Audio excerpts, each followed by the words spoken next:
A woman picks up her phone to report a black man for grilling in his own backyard. Yes, I'd like to report and by the a end of the person. summer, He's grilling she'll be in his standing in backyard. front of a county sheriff, watching him call that man Colonel.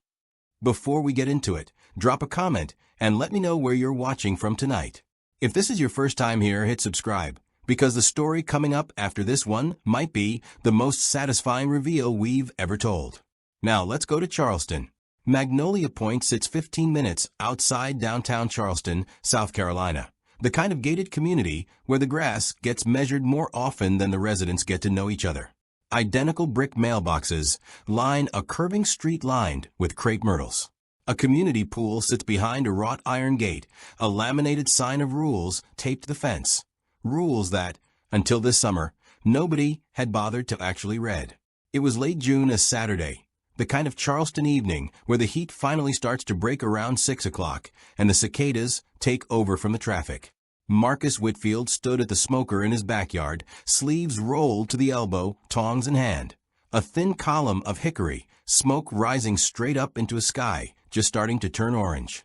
He was 58 years old, broad through the shoulders in the way of a man who'd spent 30 years carrying gear that would break most people in half.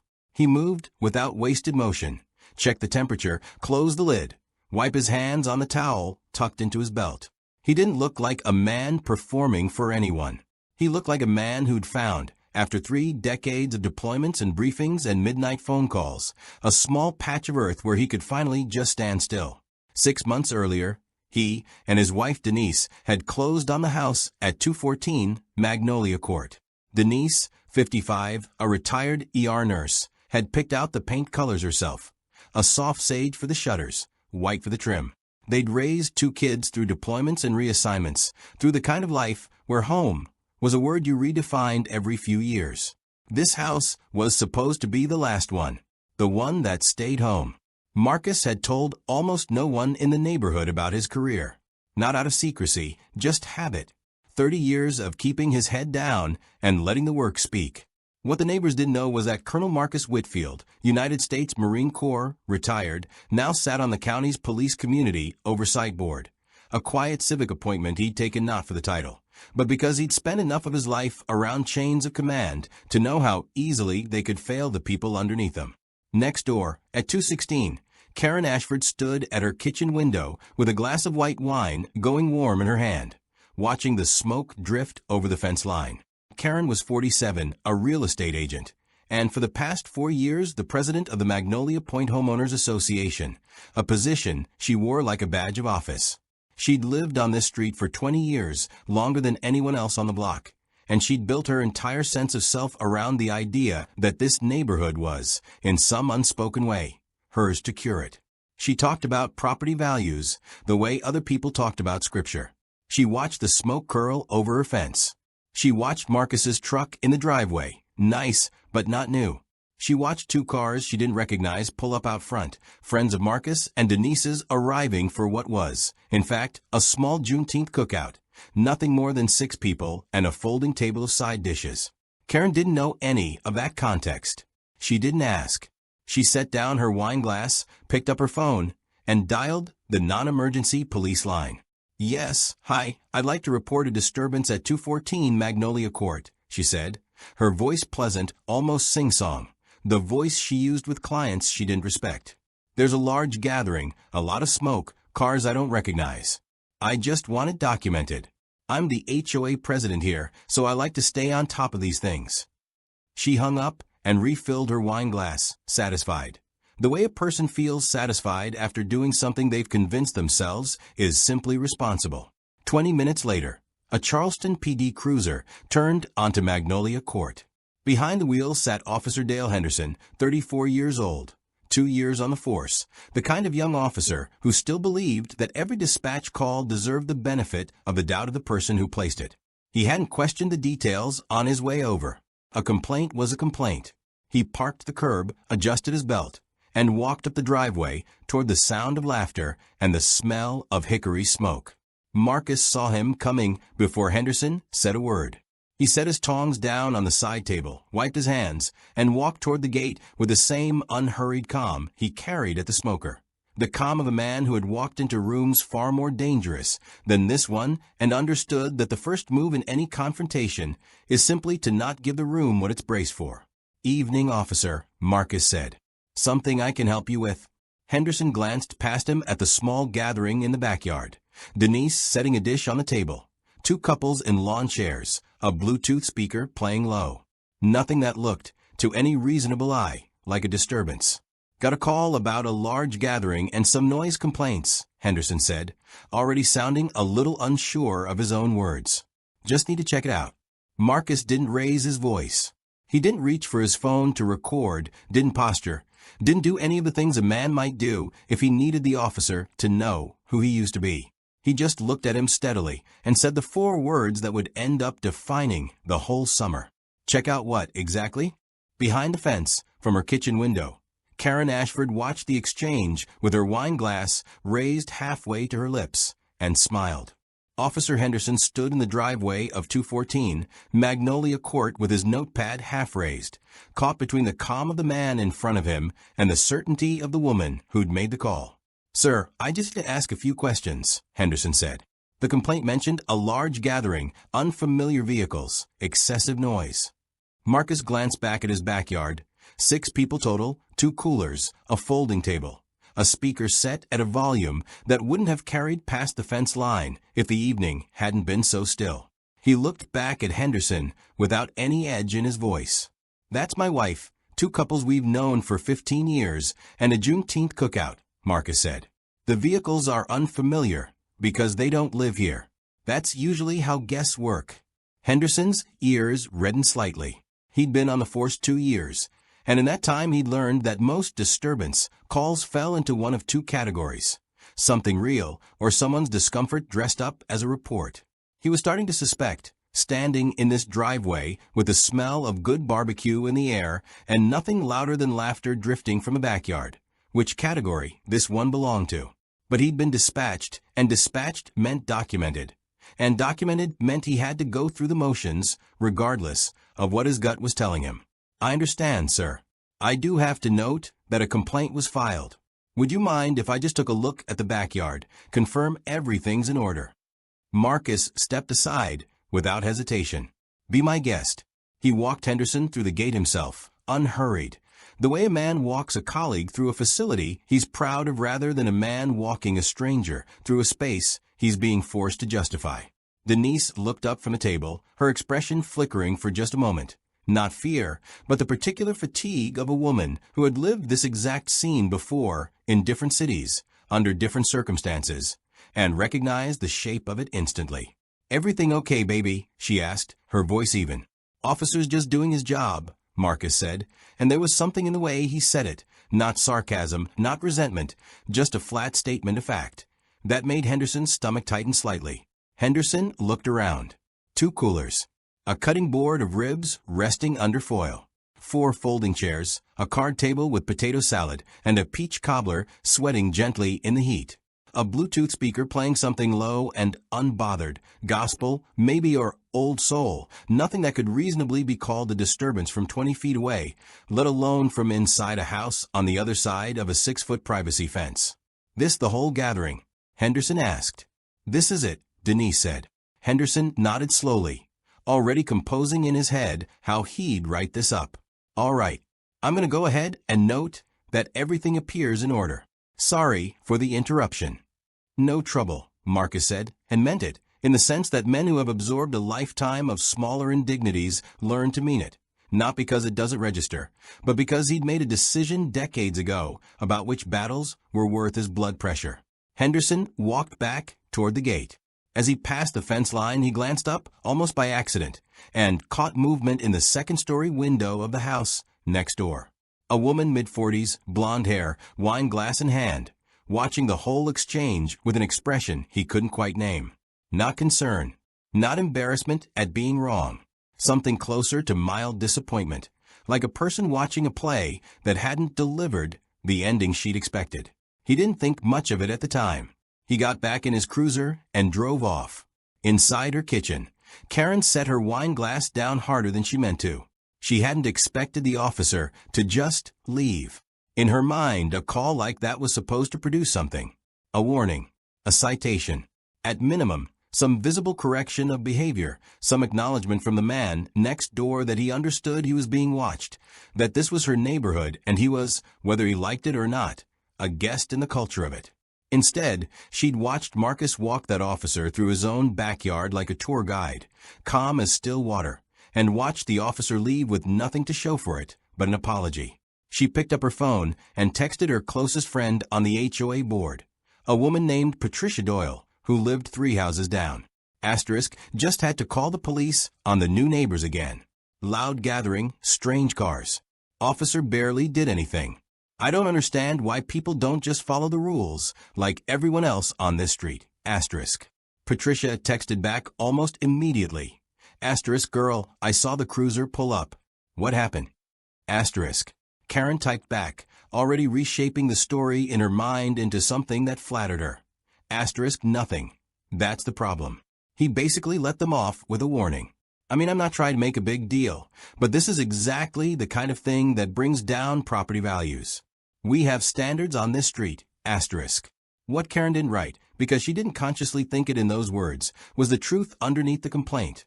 That she had lived on Magnolia Court for 20 years watching it stay a certain way, feel a certain way, and that the sight of black faces gathered in a backyard 2 doors down from her own kitchen window had triggered something in her that she'd never had to examine, because she'd never had to. Nobody had ever made her. 3 weeks passed. Marcus and Denise settled further into the rhythm of the house. Sunday dinners, evening walks, Marcus fixing the fence gate that had been loose since they moved in. Denise started volunteering 2 mornings a week at a clinic downtown. Life, in the way it does when you let it, began to feel ordinary, peaceful even. Then came the second Saturday in July, Marcus and Denise's granddaughter's 8th birthday party. 16 people including children, a bounce house rented for the afternoon, and balloons tied to the mailbox. From her kitchen window, Karen watched the bounce house go up in the backyard next door, watched unfamiliar cars line the curb on both sides of the street, watched children's laughter carry over the fence for the first time all summer. She picked up her phone again. This time, she didn't call the non-emergency line. She dialed 911. Yes, I need to report a disturbance, she said, her voice tightening with something that sounded, to her own ears, like justified urgency. There's a large, unauthorized gathering at 214 Magnolia Court. I'm concerned about trespassing. I don't recognize most of these vehicles, and there are people I've never seen on this property before. I really think someone needs to come look into this. Across town, the call was logged, categorized, and dispatched. 2 patrol cars turned onto Magnolia Court within minutes of each other, blue and red light bars dark, but engines still running. The kind of arrival that draws neighbors to their windows, whether they mean to look or not. Officer Henderson was first out of his cruiser, recognizing the address before he'd even parked. A second officer, a younger patrolman named Ruiz, pulled him behind him. Both men walked up the driveway at 214 Magnolia Court to find a bounce house inflated in the side yard, balloons tied to the mailbox, and the unmistakable sound of 8-year-olds shrieking with laughter over a game of tag. Marcus met them at the gate again. Same posture, same unhurried calm, though something in his jaw had tightened slightly since the last visit, the particular tightness of a man doing arithmetic he didn't want to be doing. Officer Henderson, Marcus said, "We meet again." Henderson had the decency to look uncomfortable. "Sir, I'm sorry to bother you again. We received a call reporting a large unauthorized gathering, possible trespassing." "It's my granddaughter's 8th birthday," Marcus said. 16 people. 12 of them are children under the age of 10. You're welcome to come verify the trespassing charge with the bounce house company, whose invoice is sitting on my kitchen counter. Denise appeared at the gate beside him, arms crossed, her nurse's instinct for reading a room already assessing the 2 officers. The birthday cake visible through the open sliding door, the 4 grandparents from the other side of the family seated at the patio table. "My granddaughter is turning 8 years old," Denise said, her voice carrying the flat precision of a woman who had spent 30 years delivering hard information calmly. "She is inside right now wondering why there are police cars in front of her party. I would like an answer for her before I have one for you." Officer Ruiz, younger and less seasoned than Henderson, shifted his weight and glanced toward the fence line, where Karen Ashford had, this time, not stayed in her kitchen window. She stood on her own front porch in a sundress, arms folded, watching the scene with the satisfaction of a woman who felt, at last, vindicated. "Officer," Karen called out, walking down her porch steps and crossing onto the shared strip of grass between the two properties. "I'm the one who called. I want to state for the record that I've had ongoing concerns about the volume of traffic and gatherings at this residence. This is a gated community. We have standards." Marcus turned to look at her, not with anger, not even really with surprise, but with the calm, appraising look of a man cataloging a threat he'd already anticipated. "Ma'am," Henderson said carefully, "can I ask, did you personally witness any of the individuals here today acting in a way that concerned you? Aggressive behavior, property damage, anything like that?" Karen's mouth tightened. "I don't need to witness a specific incident to recognize a pattern. This is the second time in 3 weeks I've had to call about excessive gatherings at this address. I don't recall the previous owners ever causing this many disruptions." "The previous owners," Denise said quietly, "didn't have grandchildren who visit." Karen's eyes flicked to Denise, then back to the officers, her voice climbing half a register. "I'm not saying anything about. I'm simply saying that as HOA president, it's my responsibility to maintain the character of this neighborhood. And I think it's fair to ask that residents keep their gatherings within a reasonable." "Within a reasonable what?" Marcus asked. "Quiet. Level. The kind of quiet that made both officers instinctively straighten." Karen faltered for half a second, then recovered, chin lifting. "Within a reasonable scale for a residential street. That's all I'm saying. I have every right to report what I see." It was Henderson who finally spoke, and to his credit, something in the last 3 weeks had shifted in him. The memory of walking through that backyard the first time, the potato salad and the peach cobbler and the gospel music low on the speaker, none of it matching the picture the dispatch call had painted. "Ma'am," respectfully, "a birthday party for a child isn't something we can act on," Henderson said. "There's no ordinance being violated here. I understand you have concerns about the neighborhood, but I'd encourage you to bring those to the HOA through the appropriate channels, not through 911. Karen's face flushed. She was not a woman accustomed to being corrected by anyone, let alone a patrol officer half her age, in front of neighbors who had started gathering on their own lawns to watch. "I would like your badge numbers," Karen said, her voice sharpening into something colder. "Both of you. I intend to file a complaint that Charleston PD is failing to take resident safety concerns seriously." "That's certainly your right, ma'am," Henderson said evenly, and gave it to her. Karen turned on her heel and walked back toward her house, but not before delivering one last line over her shoulder, the kind of line that would end up, weeks later, screenshotted and shared across half the neighborhood group chats, and eventually quoted in the local news coverage that followed all of this. "Some of us built this neighborhood into what it is," Karen said, loud enough for the gathered onlookers to hear clearly.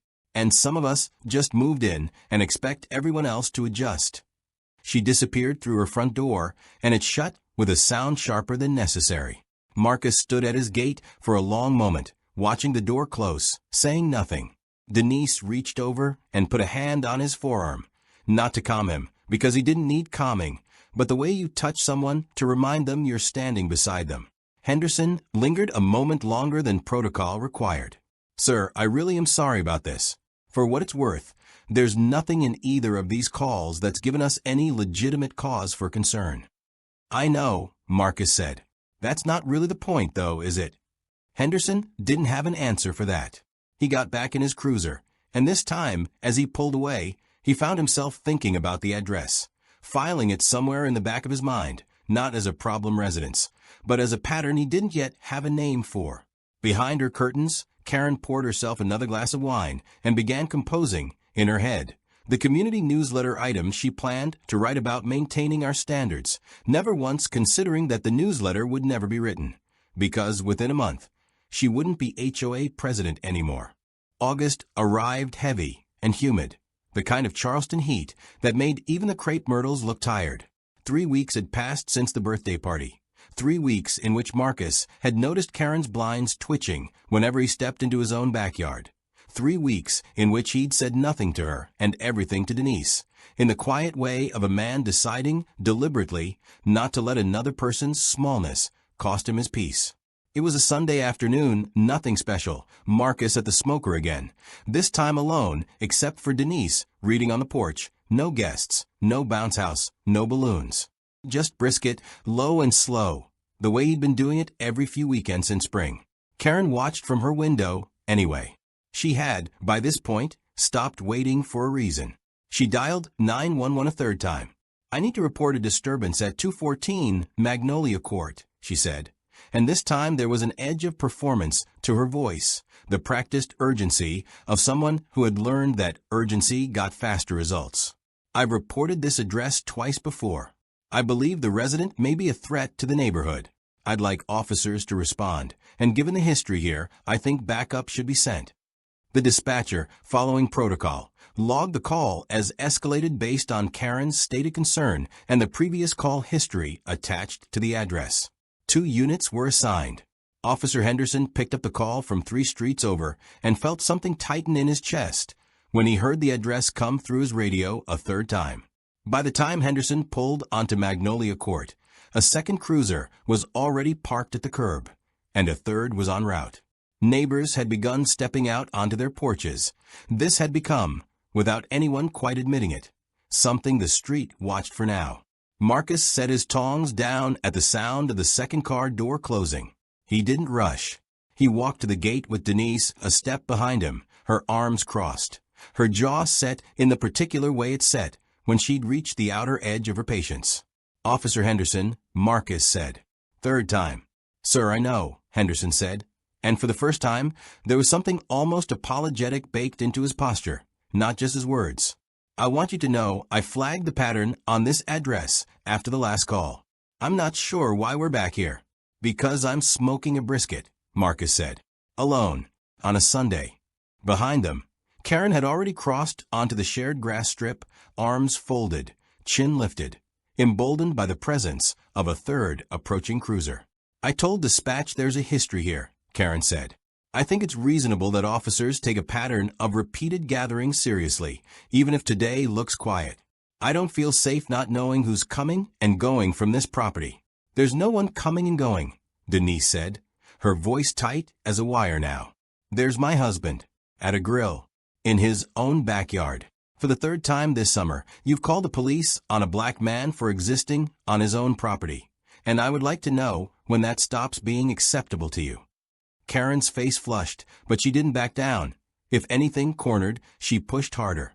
"I don't appreciate being made out to be the villain here for simply exercising my rights as a homeowner and HOA president to maintain." "You're not HOA president over my backyard," Marcus said. Quiet, level. The words landed harder for how little heat was behind them. It was at that exact moment that Henderson's radio crackled. "Unit 214, be advised, dispatch requesting confirmation of officer count at your location. Repeat, confirm officer count. Additional unit inbound per watch commander request." Henderson frowned and keyed his radio. "Copy, dispatch, 3 units on scene. Situation is a residential disturbance call, low priority. No active threat observed." There was a pause, longer than usual, the kind of pause that made every person standing in that driveway instinctively quiet down. "Copy that, Unit 214. Be advised, watch commander is requesting officers hold position. Additional unit en route is Sheriff Calloway, direct request. Repeat, Sheriff is en route personally." Henderson's eyebrows went up. Officer Ruiz, standing a few feet away, exchanged a look with him that needed no translation. County sheriffs did not personally respond to HOA noise complaints. Karen, sensing the shift in the air, but not yet understanding it, straightened with something like triumph. "Well, I suppose someone finally realizes how serious this is." 6 minutes later, a black SUV with county sheriff's markings turned onto Magnolia Court and parked directly behind the patrol cars. Sheriff Robert Calloway stepped out, 61 years old, silver-haired. a man who moved with the unhurried authority of someone who had never once needed to raise his voice to be obeyed. He walked past the gathered officers without acknowledging them, straight up the driveway, straight past Karen, until he was standing directly in front of Marcus. And then he extended his hand. "Colonel Whitfield," Sheriff Calloway said, "I am deeply sorry that it's taken 3 dispatch calls and my own personal drive over here for someone in my department to recognize your name on a report." The driveway went silent. Somewhere behind him, Karen's mouth opened, then closed, then opened again with no sound coming out at all. Henderson turned to look at Marcus with an expression caught somewhere between confusion and dawning realization. "Colonel," he repeated. "United States Marine Corps retired," Sheriff Calloway said, still gripping Marcus's hand. "And, more relevantly to tonight, sitting member of the County Police Community Oversight Board, which means, Colonel, that every one of these 3 calls and every one of these officers' responses to them is now something my department will be formally reviewing, starting with why it took a direct dispatch flag for anyone to recognize this address at all." Denise let out a breath she seemed to have been holding for 3 weeks. Karen took a half step backward on the grass, her arms slowly unfolding, her earlier certainty draining visibly from her face as the pieces assembled themselves in front of her. The calm, the composure, the refusal to escalate, all of it recontextualizing itself in real time into something she had badly, publicly misjudged. I didn't know," Karen said, her voice smaller than anyone on that street had ever heard it. "No," Marcus said, turning to look at her directly for the first time since she'd crossed onto the grass. "You didn't ask." Sheriff Calloway turned to the assembled officers, his voice shifting into something crisper, more official. "I want incident reports from all 3 calls to this address on my desk by end of day tomorrow. And ma'am," he turned to Karen, "I'll need your full statement as well. Given the pattern here, this is no longer just a neighborhood matter." Karen looked at the small crowd that had gathered on the surrounding lawns, neighbors she'd known for 20 years, watching her with expressions she'd never had directed at her before. For the first time all summer, she had nothing to say at all. The video of Sheriff Calloway shaking Marcus Whitfield's hand in the driveway was uploaded to the Magnolia Point Neighborhood Facebook group by 9 p.m. that same evening, filmed by a neighbor 3 houses down who'd stepped onto her porch when she saw the 3rd cruiser arrive. By morning, it had over 400 shares within the county alone. By the following afternoon, a local news producer had called Marcus's cell phone requesting comment, which he politely declined. Karen Ashford did not decline. She spent the next 36 hours in a state that Patricia Doyle, her closest ally on the HOA board, would later describe to another board member as somewhere between a meltdown and a legal strategy session. The Magnolia Point HOA bylaws required an emergency session to be called if 3 or more board members submitted a written request. By Tuesday morning, 5 had. The clubhouse conference room smelled the way it always did, carpet cleaner and burnt coffee. But the energy in it was unlike anything the room had hosted in its 12 years of quarterly meetings about pool hours and mailbox paint colors. 9 board members sat around the folding table. Behind them, in rows of stacked chairs usually reserved for budget meetings nobody attended, sat nearly 30 residents. Marcus and Denise were not present. Marcus had been invited to speak, but had declined, telling the board's secretary simply, "This isn't my meeting to run." Karen sat at the head of the table in her usual seat, back straight, a manila folder in front of her that she kept touching without opening, as if its presence alone might steady her. "I want to start," said Board Vice President Thomas Reyes, a soft-spoken accountant who had served under Karen for 3 years without ever once raising his voice against her, by saying that what happened on Magnolia Court this weekend does not reflect who we are as a community. "It reflects exactly who we are," said a woman near the back, Angela Foster, who lived 2 streets over and had 2 teenage sons. "We just didn't have video of it before." A murmur ran through the room. Karen's jaw tightened. "I'd like the opportunity to explain my actions," Karen said, finally opening the folder in front of her, though she didn't look down at whatever was inside it. "I want to be clear that at no point did I call the police because of anyone's race. I called because of legitimate concerns about noise, unfamiliar vehicles, and gathering sizes that I felt exceeded what's reasonable for a residential street." Karen. Thomas's voice was quiet but firm, the voice of a man who had clearly rehearsed this in his car on the way over. 3 calls. 3. A cookout, a child's birthday party, and a man alone at his grill. At what point does legitimate concern stop being a defensible explanation? I am the president of this HOA, Karen said, her voice rising slightly. It has been my job for 4 years to protect the standards of this neighborhood, and I take that seriously. I don't think I should be crucified for taking my responsibilities seriously. Nobody's responsibilities include calling the police on a retired Marine colonel for smoking a brisket by himself, said Patricia Doyle. And the room went very still, because Patricia had been Karen's closest friend on the board, the one who had texted Batgirl what happened 3 weeks earlier. Karen turned to look at her, something like betrayal flickering across her face. Patricia. I've known you 20 years, Karen, Patricia said, not unkindly, but without backing down either. I stood next to you at your daughter's wedding, and I watched that video 11 times last night, and I can't find a version of it where you're the reasonable one. Karen's composure, which had held through the driveway and through the sheriff's arrival, and through 36 hours of increasingly panicked phone calls to her attorney brother-in-law, finally cracked. He didn't even tell anyone, Karen said, her voice sharp with something that sounded almost like accusation, as if Marcus's silence had been the actual offense. If he'd just said something, introduced himself properly, told people who he was. Why would he have to? Angela Foster cut in from the back row.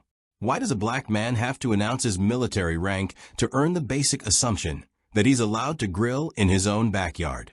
You didn't ask the white family at 220 for their resume before they had their 4th of July party with 40 people and a live band until midnight.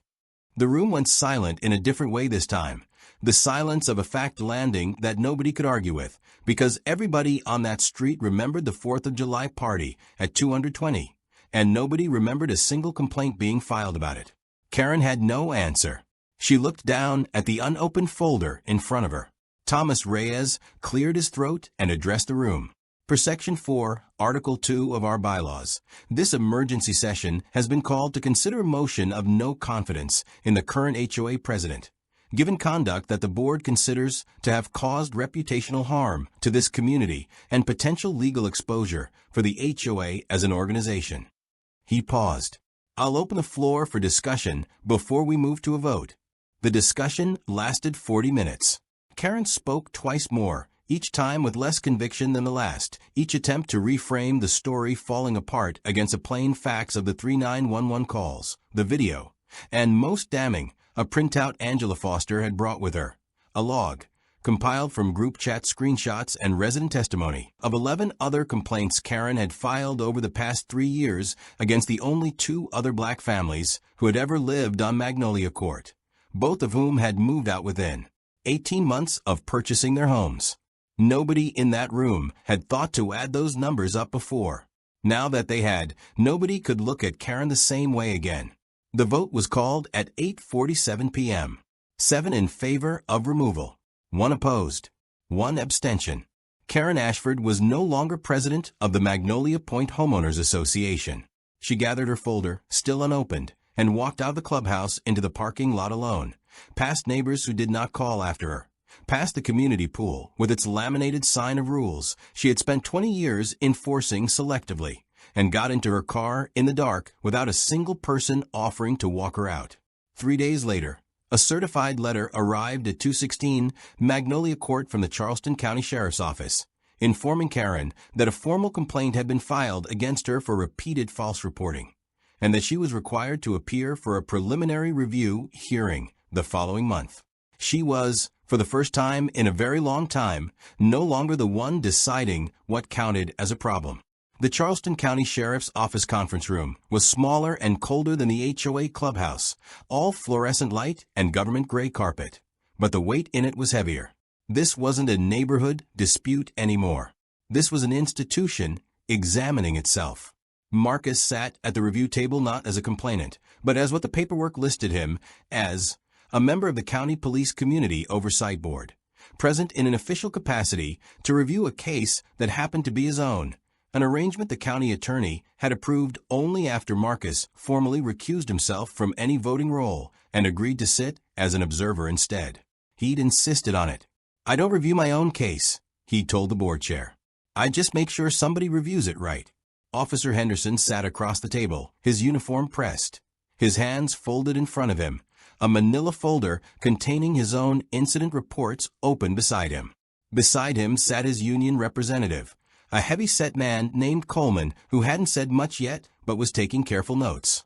Sheriff Calloway sat at the head of the table, flanked by the county's internal affairs director, a sharp-eyed woman named Renee Okafor, who had run 12 years of these reviews and had long since lost patience for anyone who tried to talk around a fact instead of through it. "Let's start with the timeline," Okafor said, sliding 3 folders across the table, one for each dispatch call. 3 calls to the same address over a 6-week period. Same complainant.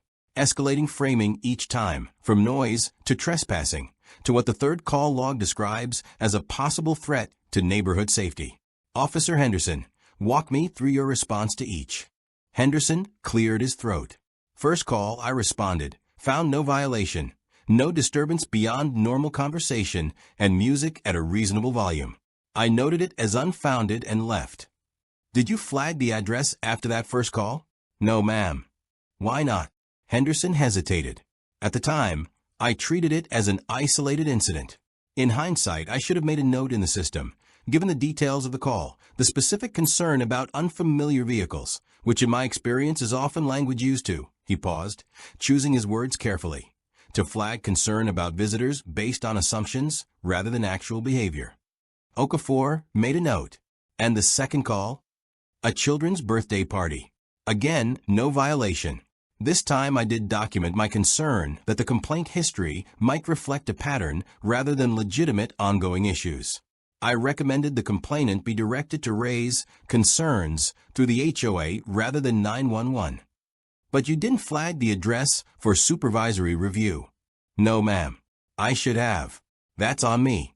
It was a small admission, but Marcus, sitting quietly at the far end of the table, watched something in Henderson's posture that told him this wasn't performance. The young officer meant it. Okafor turned to the third file. Third call. Backup requested by the complainant, escalated language. Third dispatch to the same address in 6 weeks. This is the one that triggered Watch Commander review, because a records check flagged the address as belonging to a sitting oversight board member. Correct. Correct. So my question, Officer Henderson, is this. If Colonel Whitfield had not happened to sit on a board that triggers an automatic dispatch flag, if he were simply a private citizen with no title attached to his name, would this third call have received any different scrutiny than the first 2? The room went quiet.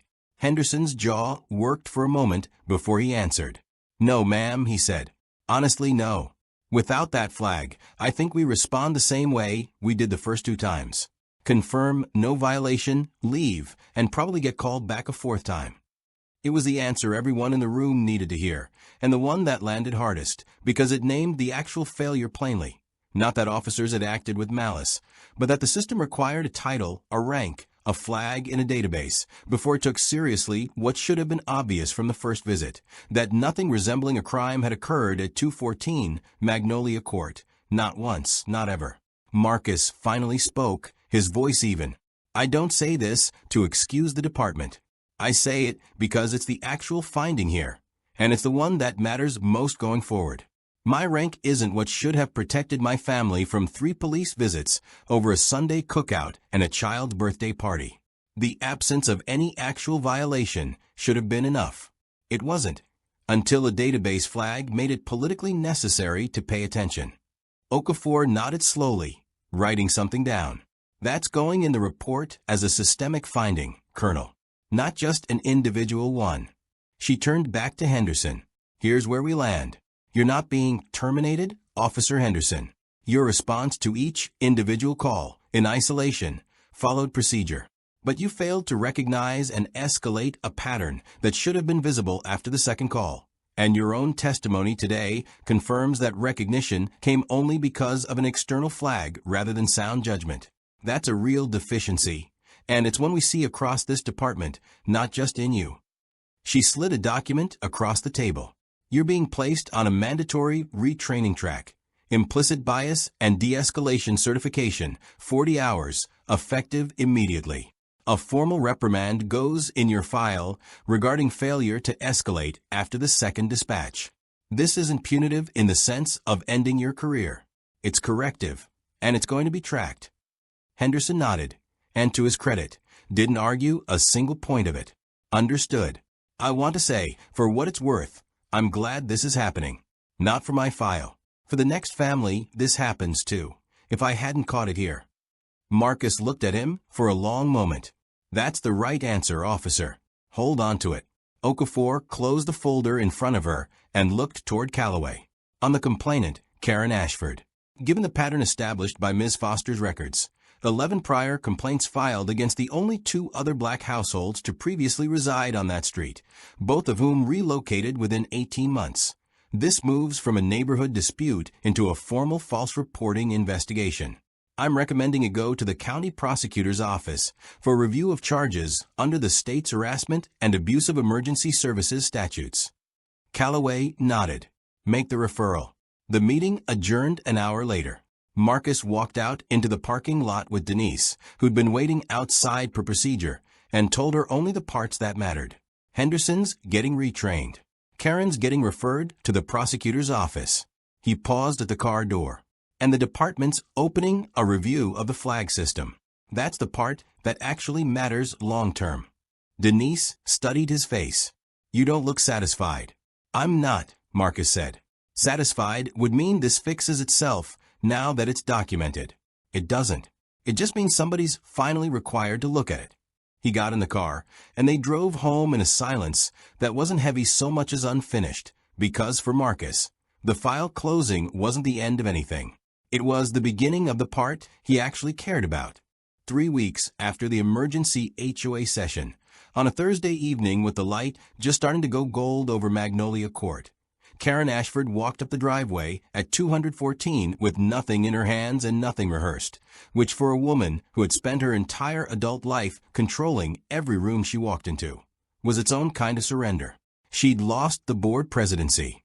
Her brokerage had opened a review of her license after the story picked up local news coverage, a segment that ran for 90 seconds on the Charleston affiliate and included, unflatteringly, both the driveway video and a follow-up shot of the Magnolia Point Homeowners Association sign at the community entrance. The prosecutor's office had not yet decided whether to formally charge her, but her attorney brother-in-law had made clear the odds weren't in her favor. Not with 11 prior complaints sitting in a spreadsheet that Angela Foster had handed over to the county without hesitation. She rang the doorbell. Denise answered. For a long moment, neither woman said anything. Then Denise, arms not crossed this time, just at her sides, said simply, "Marcus is in the back." She led Karen through the house rather than around it, a small, deliberate choice, walking her past the family photos in the hallway. The framed unit portrait from Marcus's last deployment, the certificate of his appointment to the oversight board that hung unassumingly near the coat closet, the kind of thing a family hangs not to impress guests, but simply because it belongs to their history. Marcus was at the smoker again, always at the smoker, it seemed, as if the fire was the one place he did his clearest thinking. He didn't turn around immediately when he heard the gate. "Colonel Whitfield," Karen said. It wasn't performative this time. It came out smaller than her voice usually did. Marcus closed the smoker lid and turned. "Karen." She stood there for a moment, and whatever speech she might have practiced in her car on the way over seemed to leave her all at once. What came out instead was plainer and rawer than anything she'd said in the HOA meeting or to the sheriff's office. "I came to apologize," she said. "Not because my lawyer told me to, he actually told me not to, given the pending review. I came because I've had 3 weeks to sit with what I did, and I don't have anywhere else to put it." Marcus said nothing yet, just watched her, the same steady attention he'd given every officer, every neighbor, every moment of the last 2 months. "I keep replaying it," Karen went on. "The first call. I told myself it was about noise. It wasn't about noise. I knew that even then, I think, and I didn't let myself look at it straight." Her voice caught slightly. "I've lived on this street 20 years. I built my whole sense of who I was around being the person who protected it. And somewhere in that, I decided protecting it meant deciding who belonged here. I never said that to myself in those words. But that's what I was doing. 3 times. Yes, Marcus said. It was. Denise stood a few feet away, silent, watching her husband's face rather than Karen's. I'm not asking you to forgive me, Karen said. I don't think I'd know what to do with that if you offered it. I just needed you to hear me say it directly, not through a lawyer, not through the HOA minutes. I was wrong. Not mistaken, wrong. And I'm sorry for what that's worth right now. Marcus was quiet for a long moment. When he spoke, his voice carried no triumph in it, no coldness either. Just the same measured weight it had carried through every scene of the summer. I appreciate you saying that to my face, he said. That took something. I'm not going to pretend it doesn't matter. He paused. But I want to be honest with you about where I am.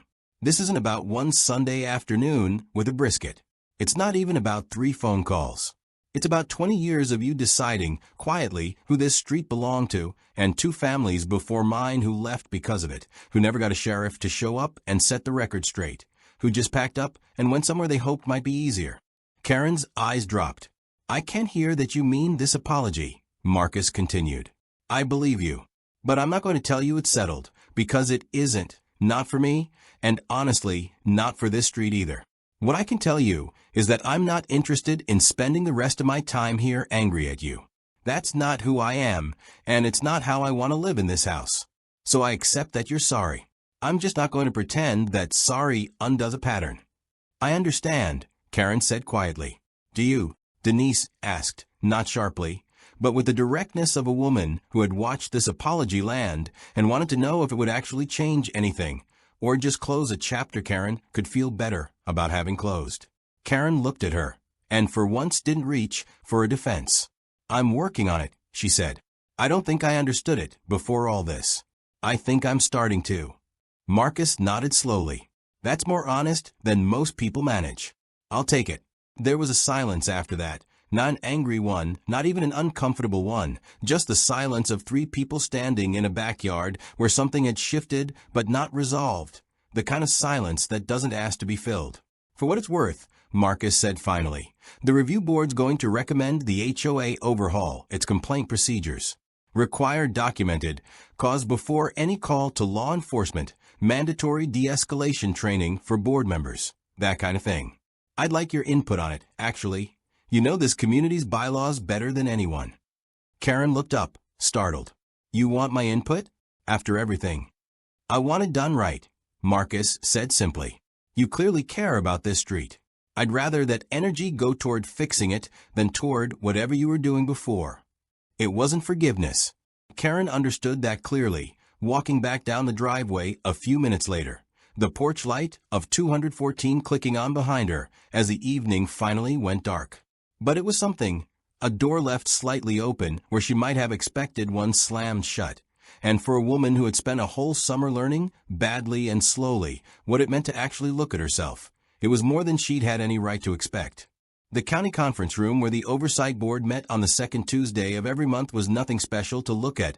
Beige walls, a long table, a water pitcher that never seemed to get refilled. But for Marcus, it had become the place where the actual work of the summer would either mean something or evaporate into a new cycle that moved on to the next controversy within a week. He'd seen it happen before in other contexts in other cities. A story catches fire, produces outrage, produces consequences for the individuals involved, and then the underlying system that allowed it to happen in the first place goes right back to functioning exactly as it did before. He had no intention of letting that happen here. He arrived 20 minutes early, as he always did, laptop open, a folder of notes beside it that he'd been building for 3 weeks, since the day he sat in that sheriff's office review and heard Officer Henderson admit, plainly, that without the database flag attached to Marcus's own name, the 3rd dispatch call would have gone exactly the way the first 2 had. That admission had stayed with him longer than anything else from that meeting, not because it was cruel, but because it was honest, and honesty about a broken system was the only thing that ever actually fixed one. The other 6 board members filed in over the next 15 minutes. A retired judge named Whitaker who chaired the board, a public defender, a pastor from the AME church downtown, a small business owner, a university professor who studied policing policy, and a young woman named Priya Anand who represented the county's civil rights office. Sheriff Calloway sat in as a non-voting participant, which he did for any agenda item directly touching his department. Before we get to new business, Judge Whitaker said, calling the meeting to order, I want to acknowledge that most of you have seen the news coverage from Magnolia Point this summer. Colonel Whitfield has asked for time on today's agenda to propose something in response. Colonel, the floor is yours. Marcus stood. Though he didn't need to, board members usually spoke seated. But something in him wanted to be on his feet for this one. I'm not here to relitigate what happened to my family, he began. That's been through review, and the department's handling its own corrective process with Officer Henderson, which I think has been handled fairly. What I want to talk about today is the gap that let it happen 3 times before anyone looked closely, and I don't think that gap is unique to my street. He opened his folder. Here's what I found. Over the past 18 months, this county logged 412 disturbance calls placed against private residences with no follow-up citation, arrest, or documented violation. I requested the anonymized data through the department, and Sheriff Calloway's office was good enough to pull it for me. He nodded toward Calloway, who nodded back. Of those 412 calls, 61% were placed against households in the county's 4 black majority or racially mixed neighborhoods, which together make up roughly 18% of the county's residential population. He let that sit for a moment before continuing. That's not proof of any individual officer's bias. Officer Henderson, in my case, followed procedure. But it is proof that procedure alone isn't catching a pattern that's clearly there in the numbers. Right now, there's no mechanism for flagging repeat complaints against the same address unless something extraordinary happens. Like, in my case, the resident happening to sit on this board. Most families don't have that.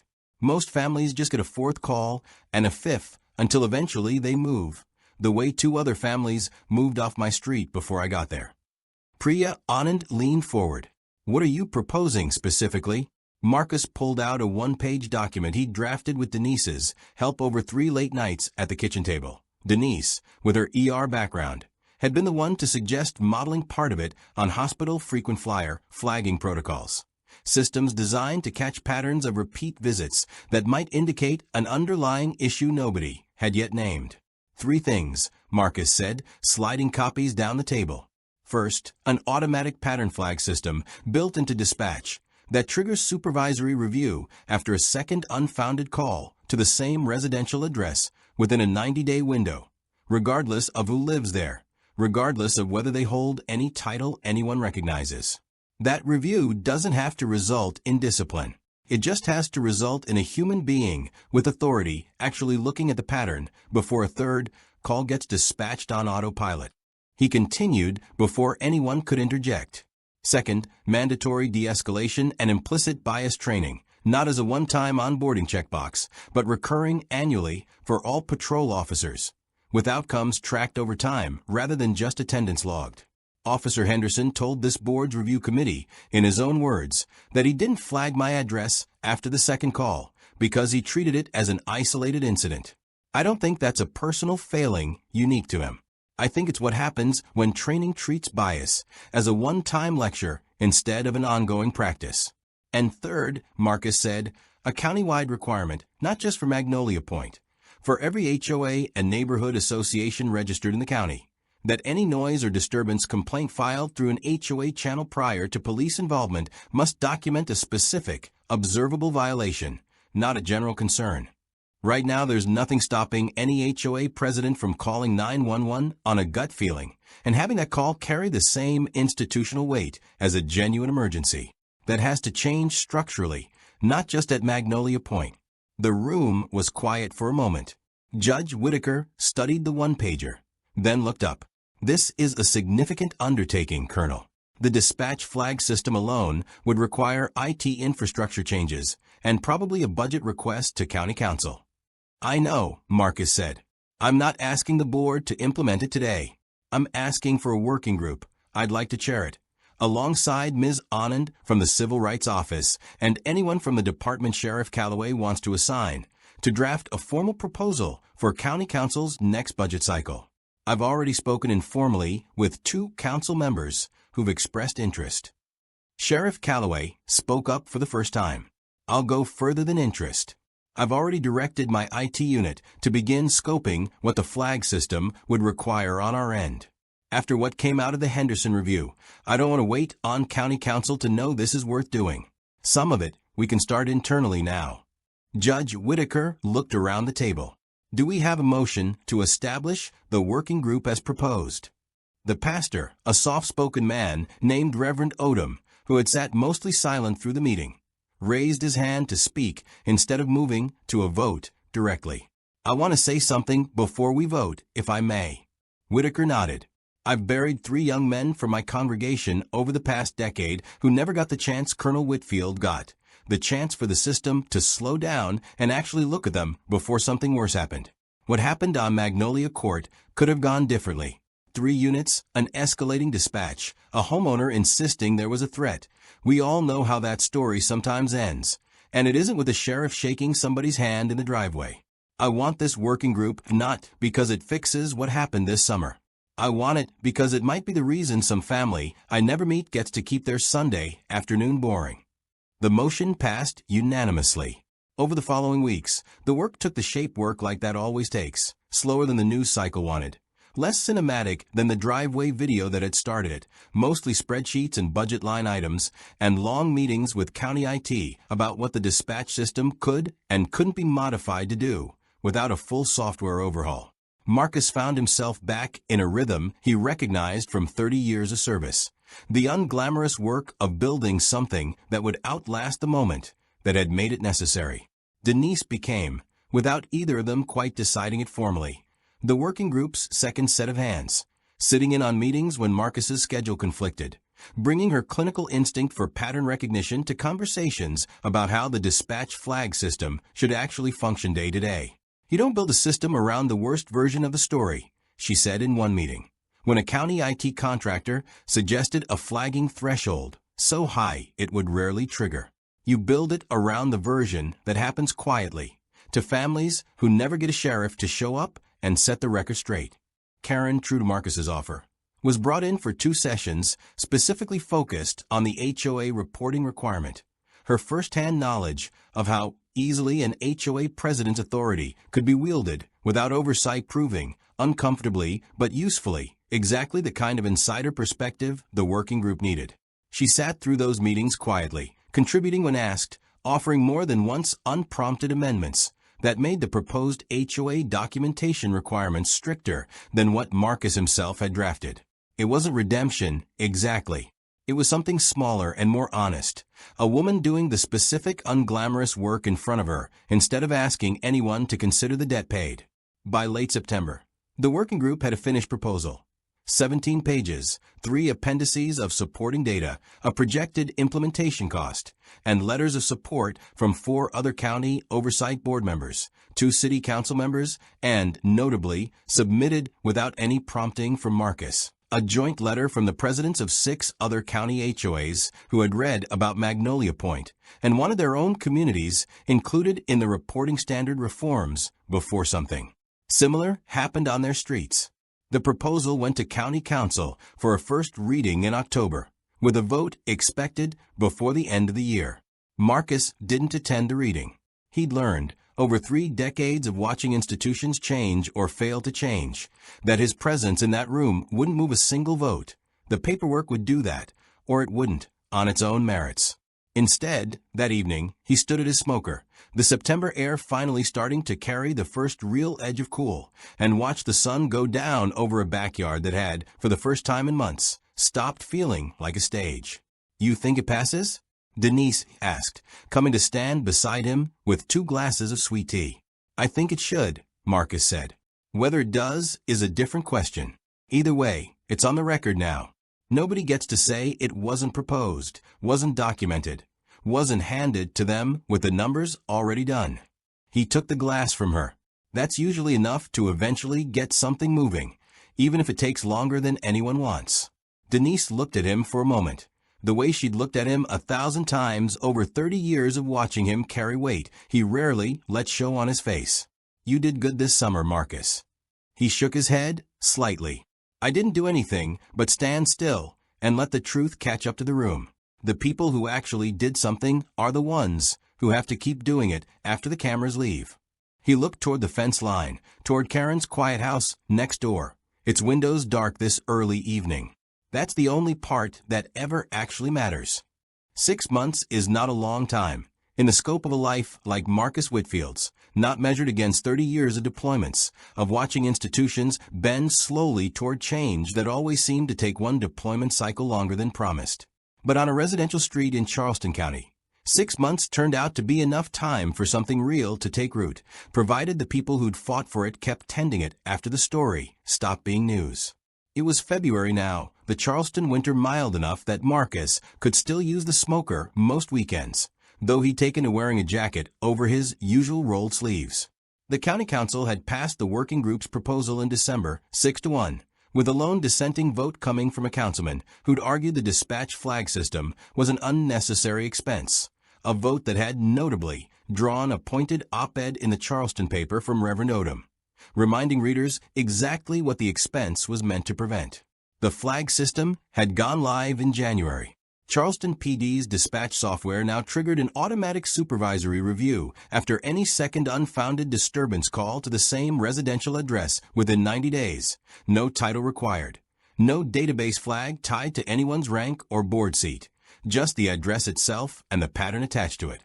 Sheriff Calloway's office had already run the first quarterly numbers. 14 addresses flagged since the system went live, 11 of which turned out to be genuine neighbor disputes that got resolved through mediation once a supervisor actually looked at them instead of letting a fourth or fifth call escalate on autopilot. 3 had turned out to be exactly the pattern Marcus had described to the board back in September. Repeat, unfounded complaints against the same households, now caught and reviewed before they compounded into anything worse. Officer Henderson had completed his 40 hours of retraining in November.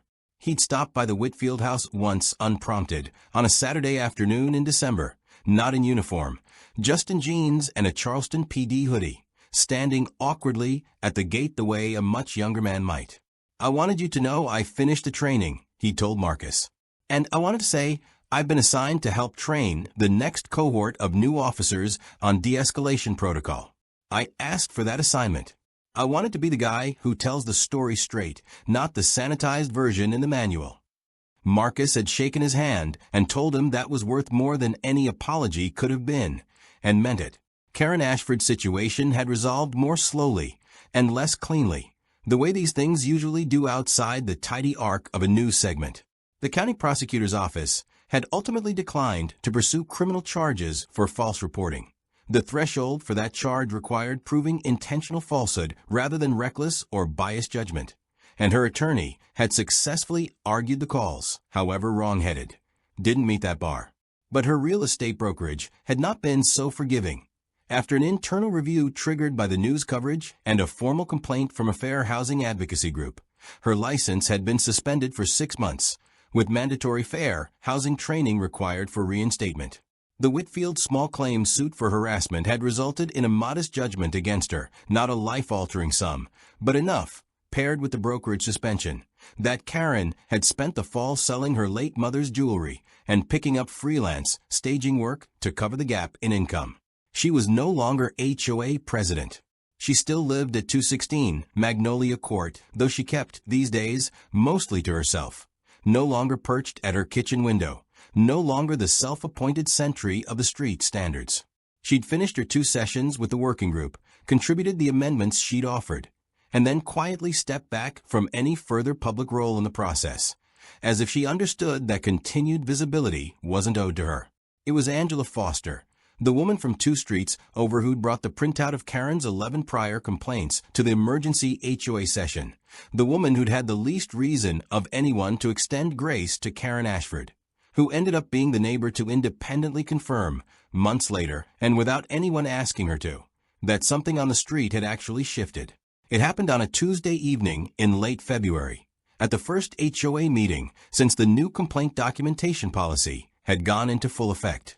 The clubhouse conference room was less crowded than it had been during the emergency session back in August. No cameras, no crisis, just the routine business of a neighborhood association trying to function like one. Thomas Reyes, now serving as president after being elected in the fall, ran through the agenda efficiently. A pool maintenance contract, a proposal to repaint the clubhouse trim, and finally, an update on the new complaint procedure. Since implementation in January, Thomas said, we've had 2 complaints filed through the new documentation system. Both required the complainant to specify an observable violation before the complaint could be logged or escalated to law enforcement. One was resolved through direct mediation between the 2 households involved. A genuine dispute over a shared fence line, nothing more. The second was withdrawn by the complainant once they were asked to document the specific violation, which suggests, he paused, choosing his words carefully, that the new friction in the process is doing exactly what it was designed to do. Angela Foster, sitting near the back as she usually did, raised her hand when Thomas opened the floor. I want to say something, and it's not really HOA business, so stop me if it's out of line, she said. Thomas nodded for her to continue. My boys are 16 and 14 now, Angela said. Both over 6 feet. Both play pickup basketball at the community court most weekend afternoons with the Hendricks boys and whoever else shows up. Last summer, before any of this, I used to get a knot in my stomach every time they walked out that door with a basketball under their arm. Not because anything had happened, because I'd lived here long enough to know what could. She glanced briefly toward the back corner where Karen sat alone, not making eye contact with anyone, listening. I'm not going to pretend I've stopped worrying entirely. I don't think that knot ever fully goes away for a black mother, no matter what policy gets passed. But I noticed something a few weeks ago that I want to say out loud because I think it matters, and because I don't think anyone made me say it. She paused, gathering the thought. My youngest, Marcus, yes, we named him before any of this, it's just a family name, was out at that court past dark a few weeks back, later than he should have been, honestly, lost track of time. A neighbor I don't even know well, an older white man from the far end of the street, walked over, and instead of pulling out his phone, he just said, Hey, it's getting dark, does your mom know you're still out here? And walked him partway home. That's it. That's the whole story. It's not dramatic. It's not a video anybody's going to share 400 times. Her voice caught slightly. But 6 months ago, I don't think that's how that interaction goes. I think 6 months ago, that's a phone call. And the fact that it wasn't, I don't think that's an accident. I think this street actually looked at itself this year, in a way it never had to before, and something about that stuck. The room was quiet for a moment, not the tense electric quiet of the emergency session back in August, but something gentler, the quiet of people sitting with a small, true thing that didn't need commentary. Thomas cleared his throat. Thank you for sharing that, Angela. I hope that's exactly what this was supposed to accomplish. Not just consequences, an actual shift. After the meeting adjourned, Marcus lingered near the coffee station, where Angela was gathering her things. He hadn't spoken during the meeting himself. He rarely did at HOA sessions anymore, having learned that his presence alone tended to reframe conversations around him rather than around the actual issue, and he preferred, these days, to let the street's own residents carry the discussion. Thank you for saying that, he told her. I mean it. I almost didn't, Angela admitted. Felt strange, bringing it up at a pool maintenance meeting. But I kept thinking about your granddaughter's birthday party. About what it must have felt like, having police cars outside while 8-year-olds were playing tag in a bounce house. I wanted you to know something actually changed because of what you went through. Marcus nodded slowly. That's the only part of any of this I actually cared about, he said. The consequences were never going to fix anything on their own. This, he gestured vaguely toward the room, toward the meeting that had just ended, toward the ordinary, unglamorous business of a neighborhood governing itself a little more carefully than it used to. This is the part that matters. Somebody walking your son home instead of calling it in. That doesn't make the news. It's not supposed to. It's just supposed to become normal. Across the parking lot, Karen Ashford got into her car alone, as she usually did these days, and drove the short distance home in silence, not the wounded, cornered silence of the emergency session, but something quieter and more settled, the silence of a woman who had stopped expecting the story to be about her anymore, and had slowly begun to find that tolerable. Marcus watched her taillights disappear around the curve of Magnolia Court, then walked out to his own car, where Denise was waiting. "How'd it go?" she asked. "Good," Marcus said, and for the first time in a long while, he meant it uncomplicatedly. "Angela said something tonight I think I'll remember for a long time." He started the car. "I'll tell you on the way home."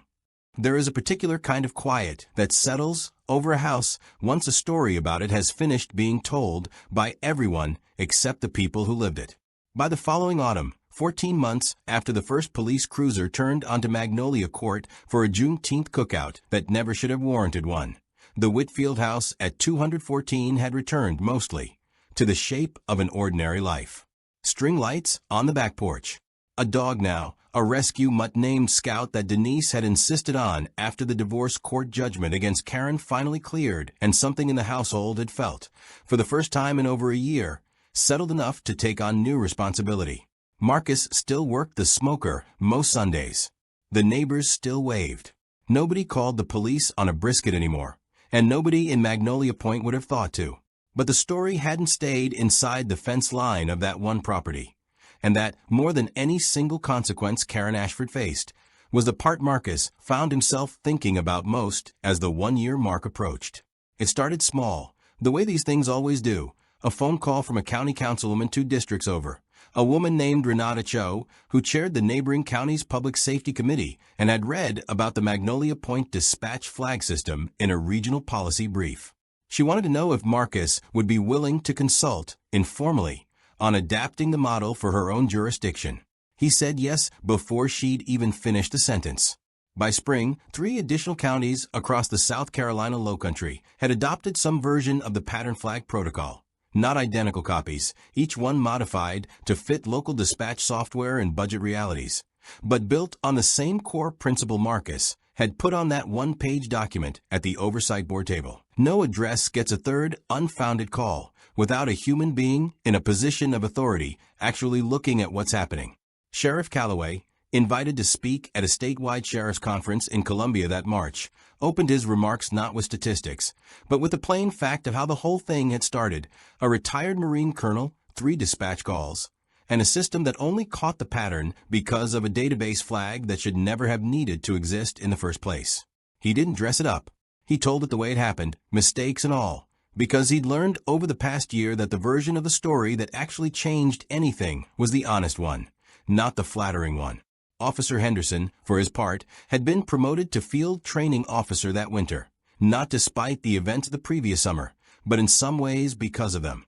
The department's new de-escalation curriculum, developed in partnership with the Oversight Board's working group, used an anonymized version of the Magnolia Court case as its central training scenario, walked through call by call, decision by decision, with new recruits asked at each stage, "What would you have done differently? And why didn't procedure alone catch this?" Henderson taught that module himself now, standing in front of rooms of 18 and 19-year-old cadets who had no memory of the news cycle that had made the case famous, who knew it only as a case study, which was, Marcus thought, exactly how it should end up, not as a viral video anyone remembered, but as a quiet correction absorbed into the ordinary architecture of how a department trained the people it sent out into the world with a badge and a gun. Karen Ashford's arc closed more privately and less completely, the way most real redemption stories do, without a clean bow, without a moment anyone would think to film. Her real estate license had been reinstated in the spring after she completed the mandatory fair housing coursework, and she'd gone back to work, though at a smaller brokerage in a different part of the county, one where nobody recognized her name from a news segment.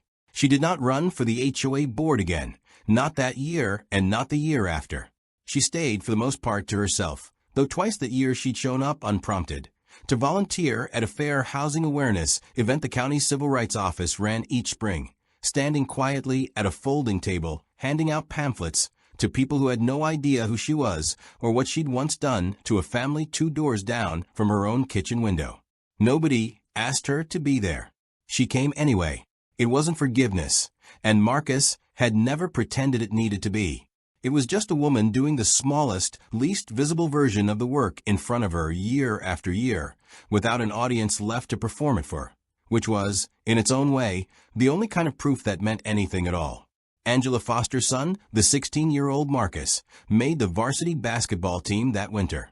Marcus Whitfield, the colonel, not the boy, went to 2 of his games that season, sitting in the bleachers among neighbors who, a year and a half earlier, might not have thought to invite him, and who now simply assumed he'd want to be there, the way you assume about someone who has become, without anyone formally deciding it, just another fixture of the street. After one game, a close one that went into overtime, young Marcus found the older man in the parking lot and thanked him. Not for anything specific, not for a policy or a hearing or a consequence, but simply because his mother had told him the story enough times that he'd absorbed it as a kind of inheritance, a thing that had happened before he was old enough to understand it, and had nonetheless changed the shape of the street he grew up on. "I don't really remember any of it happening," the boy admitted. "I was like 14, but my mom talks about it sometimes. Says things are different now. Things are a little different," Marcus said. "Not because of me. Because a lot of people decided to keep doing the boring work after the interesting part was over." The boy laughed, not fully understanding the joke, and jogged off toward his mother's car. That November, on the anniversary of the sheriff's driveway visit almost to the week, the County Oversight Board held its regular monthly meeting, and Marcus, as was his custom now, said almost nothing during the public comment period. He'd long since ceded the microphone to residents who had newer, more urgent patterns to bring forward, trusting the system he'd helped build to catch them the way it had, eventually, caught his. He sat in the back of a room instead, Denise beside him, listening to a young mother from an entirely different part of the county describe a pattern of complaints against her own address. 3 calls in 2 months, all unfounded, all now automatically flagged for review under the very protocol Marcus's family had lived through the hard way first. He watched the board chair assure her that a review was already underway, watched the woman's shoulders drop half an inch with something that looked like relief she hadn't expected to feel that evening, and felt, for the first time in over a year, something close to finished with the whole story, not because the underlying problem was solved, because it never fully would be, not in one county, not in one country, not in one lifetime, but because the system had worked the way it was supposed to work, quietly, without a sheriff needing to drive over personally, without a video needing 400 shares, without anyone needing to know his name or his rank at all. Driving home that night, Denise reached over and turned down the radio. "You've gone quiet," she said. "Just thinking," Marcus said, "about how the whole point of any of this was to make it so the next family didn't need a colonel living next door to get taken seriously. Tonight, a woman I've never met got taken seriously. Nobody had to know who she was." Denise smiled, watching the streetlights slide past the windshield, the 2 of them driving home to a street that had, slowly and imperfectly, become exactly what they'd hoped it might be when they first signed the papers on 214, Magnolia Court. Not a battlefield, not a story, just a place to be ordinary in. "That's peace," Marcus said, mostly to himself. "Not the absence of a fight, just what's left standing after you've made sure the fight doesn't have to happen again." Every story like this one gets told, in the end, for the same reason, because somewhere in the retelling, the person listening is looking for permission to trust their own eyes the next time they watch something unfair happen in front of them. That's the real inheritance of what happened on Magnolia Court, not the sheriff's handshake in the driveway, not the HOA vote, not even the countywide policy that grew out of it. It's a quieter idea underneath all of it, that dignity shouldn't require a rank to be recognized, and that the difference between a family that gets protected and a family that gets punished for existing often comes down to whether anyone in a position of authority is willing to slow down and actually look. Marcus Whitfield never asked for any of this. He didn't move to Magnolia Point to prove a point, didn't stand at that smoker hoping for confrontation, didn't want to spend his first year of retirement sitting in sheriff's office reviews and HOA emergency sessions, instead of simply enjoying the porch he and Denise had spent 30 years of deployments dreaming about.